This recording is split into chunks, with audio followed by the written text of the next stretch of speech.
Padma Vibhushan megastar Chiranjeevi గారికి సంబంధించి ఒకే రోజున 2 వార్తలు వినడం జరిగింది. అందులో ఒకటి ఆయన దాతృత్వాన్ని, ఆయన కైండ్ హార్ట్ను, ఆయన ఔన్నత్యాన్ని చాటి చెప్పేదైతే, మరొకటి ఆయన గొప్పదనాన్ని, ఆయన గౌరవాన్ని మరింత ఎలివేట్ చేసే న్యూస్. ఈ 2 వార్తలకు ఒకదానికొకటి సంబంధం లేకపోయి ఉండొచ్చు, కానీ ఇండైరెక్ట్గా సంబంధం ఉంది అని అనిపిస్తోంది. వివరాల్లోకి వెళదాం. ఇటీవల జర్నలిస్టు ప్రభు గారు జనరల్ హెల్త్ చెకప్ చేయించుకుంటే ఆయనకు హార్ట్ కంప్లైంట్ ఉన్న విషయం బయటపడింది.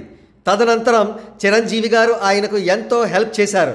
సదరు వివరాలను ఫిల్మ్ జర్నలిస్టు అసోసియేషన్ వారు చిరంజీవి గారిని ఉద్దేశించి వ్రాసిన లేఖ ద్వారా తెలుసుకుందాం. చిరంజీవి గారికి కృతజ్ఞతలు. సీనియర్ జర్నలిస్టు ప్రభు గారు 4 రోజుల క్రితం జనరల్ మెడికల్ టెస్టులు చేయించుకున్నప్పుడు హార్ట్లో 80% బ్లాక్స్ ఉన్నట్లు గుర్తించి వెంటనే యాంజియోగ్రామ్ చేసి బైపాస్ సర్జరీ చేయాలి అన్నారు. సెకండ్ ఒపీనియన్ కోసం చిరంజీవి గారిని సంప్రదించగా ఆయన వెంటనే స్టార్ హాస్పిటల్ డాక్టర్లకు ఫోన్ చేసి అన్ని ఏర్పాట్లు చేయించి అడ్మిట్ చేయించారు. డాక్టర్లకు ఎప్పటికప్పుడు ఫోన్ చేసి కేర్ తీసుకున్నారు. డాక్టర్ రమేష్ టీం క్షుణ్ణంగా పరిశీలించి బైపాస్ చేయాల్సిన పని లేకుండా స్టెంట్స్ మాత్రం వేసి ప్రాబ్లం క్లియర్ చేశారు. ఈరోజు డిశ్చార్జ్ చేస్తున్నారు.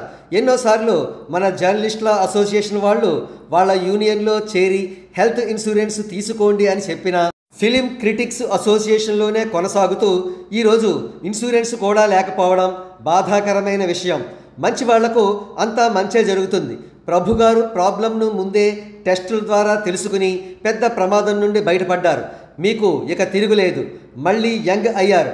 వారం విశ్రాంతి తర్వాత మళ్ళీ యంగ్ హీరోలా మాతోనే ఆసుపత్రిలో సింగిల్ పైసా కట్టనివ్వకుండా అన్నీ తానై చూసుకున్న మెగాస్టార్ చిరంజీవి గారికి కృతజ్ఞతలు తెలపకుండా ఉండలేకపోతున్నాము. Thank you megastar. Film journalist association. ఇప్పుడు చిరంజీవి గారికి సంబంధించి మరొక న్యూస్ చెప్పుకోబోయే ముందు మనం ఒక స్టేట్మెంట్ చెప్పుకోవాలి. మనం చేసిన మంచి మనకు మరొక రూపంలో మేలు కలిగించవచ్చు, లేదా అపారమైన గౌరవం కూడా కలిగించవచ్చు.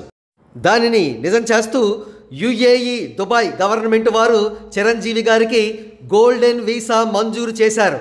దాని యొక్క బెనిఫిట్స్ ఏమిటంటే, చిరంజీవి గారు దుబాయ్లో శాశ్వతంగా ఒక ప్రాపర్టీని కొనుక్కోవచ్చు. అక్కడ 10 సంవత్సరాల పాటు నాన్ స్టాప్గా నివసించవచ్చు. ఎనీ టైం దుబాయ్ వెళ్ళవచ్చు. తన ఫ్యామిలీ మెంబర్స్ను కూడా స్పాన్సర్ చేయవచ్చు. ఇది అందరికీ దక్కే గౌరవం కాదు, చాలా rarest of the rare honour అన్నమాట.